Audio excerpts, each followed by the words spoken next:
दोस्तों आजकल आपने सोशल मीडिया पर एक नया नाम सुना होगा, ग्रॉकपीडिया। ये क्या है, क्यों लोग इसके बारे में बात कर रहे हैं, और सबसे बड़ा सवाल, क्या ये विकिपीडिया को रिप्लेस कर सकता है? वैसे तो ग्रॉकपीडिया टेस्ला की सीईओ इलॉन मस्क द्वारा लॉन्च नया एआई आधारित इंसाइक्लोपीडिया है जो XAI ने बनाया है और जो इंटरनेट की दुनिया में हलचल मचा रहा है। क्योंकि ये AI बेस्ड इंसाइक्लोपीडिया है तो आपके मन में सवाल आना नॉर्मल है कि क्या ये विकिपीडिया को रिप्लेस कर सकता है और क्या ये विकिपीडिया से बेहतर है। सबसे पहले हम समझेंगे कि ग्रॉकपीडिया आखिर में है क्या, फिर विकिपीडिया से इसकी तुलना करेंगे और देखेंगे कि यूजर्स को इससे क्या फायदा होगा। तो दोस्तों ग्रॉकपीडिया एक इलॉन मस्क की कंपनी XAI का प्रोडक्ट है। इसकी बेसिक डेफिनेशन ये है कि ग्रॉकपीडिया एक ऑनलाइन इंसाइक्लोपीडिया है, लेकिन इसमें कोई इंसान बैठकर आर्टिकल नहीं लिखता, सब कुछ ग्रॉक AI करता है। यानी एक आर्टिफिशियल इंटेलिजेंस जो हर जानकारी को इकट्ठा करती है, फैक्ट चेक करती है और उसे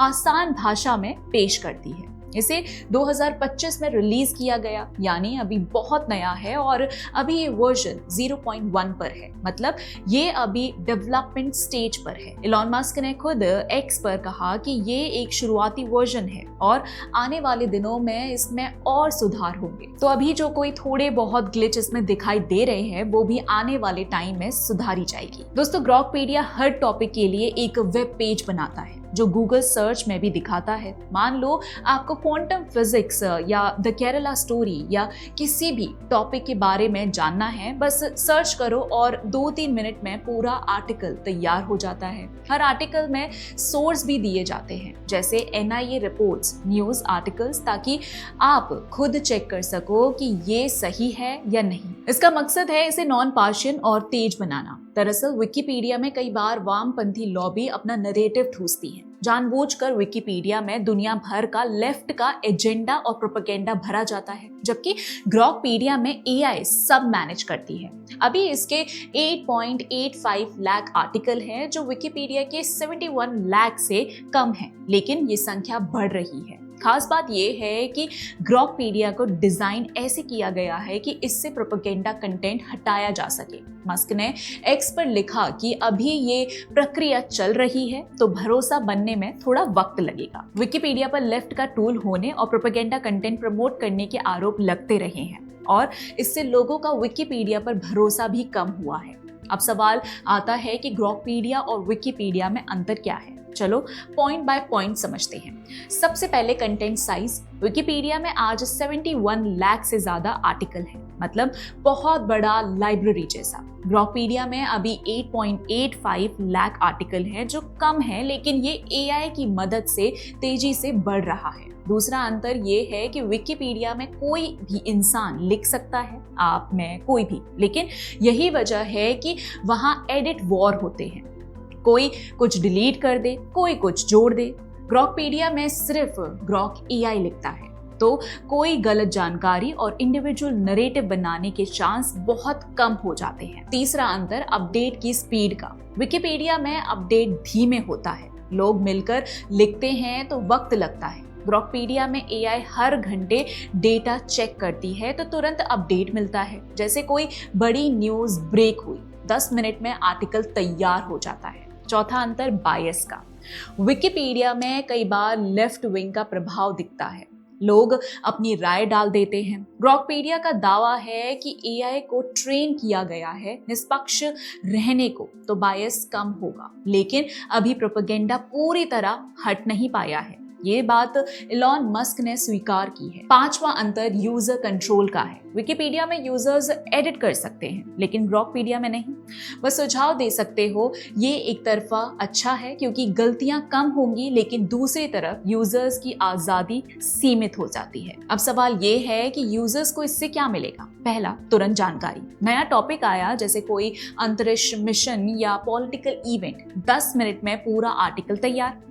दूसरा, कम कंफ्यूजन, कोई एडिट वॉर नहीं तो साफ और सटीक डेटा मिलेगा। तीसरा, आसान भाषा, टफ चीजें भी 5वीं क्लास के बच्चे समझ जाएं, जैसे क्वांटम फिजिक्स को आसान उदाहरणों में। चौथा, सोर्स ट्रांसपेरेंसी, हर बात का लिंक मिलेगा, चाहे NIA रिपोर्ट हो या न्यूज आर्टिकल। 5वां, रियल टाइम अपडेट, चुनाव result, sports score, breaking news, सब लाइव अपडेट। दोस्तों आपको दोनों साइट्स के सर्च रिजल्ट्स में फर्क दिखाएं तो चलो एक रियल टॉपिक लेते हैं, द केरला स्टोरी, और देखते हैं दोनों कैसे परफॉर्म करते हैं। विकिपीडिया का वर्जन ये है कि अगर तुम वहां चाहो तो लिखा है कि ये फिल्म 2023 की है और दावा करती है कि 32,000 लड़कियों ने कन्वर्जन को ISIS ज्वाइन किया, लेकिन इसके नीचे नोट है कि ये विवादित है, कोई ऑफिशियल डेटा नहीं और लोग इसे प्रोपेगेंडा कहते हैं।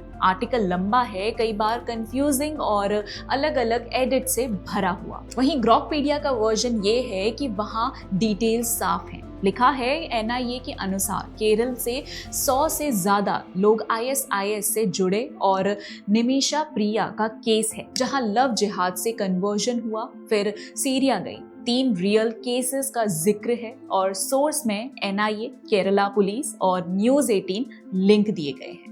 ग्रॉकपीडिया ने सटीक डेटा दिया जिसमें रियल नंबर्स और केसेस थे। विकिपीडिया में विवाद की वजह से कंफ्यूजन रहा, तो यहाँ ग्रॉकपीडिया थोड़ा बेटर लग रहा है।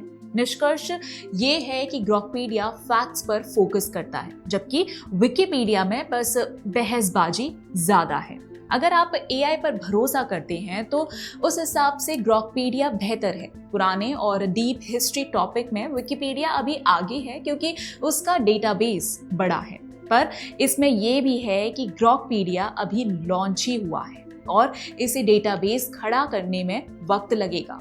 वही विवादित टॉपिक जैसे पॉलिटिक्स में ग्रॉकपीडिया ज्यादा फैक्ट से बात रखता है।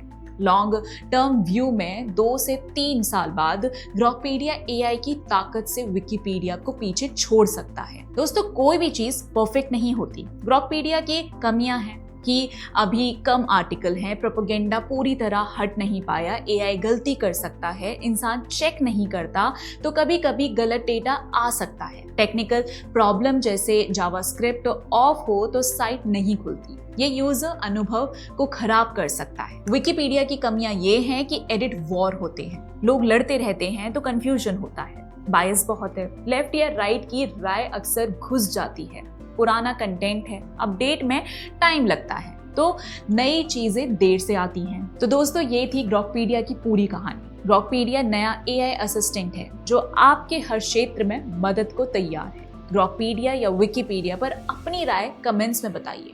वीडियो पसंद आए तो लाइक, शेयर और चैनल को सब्सक्राइब करना मत भूलिए। इसी के साथ मिलते हैं अगले वीडियो में, तब तक के लिए धन्यवाद।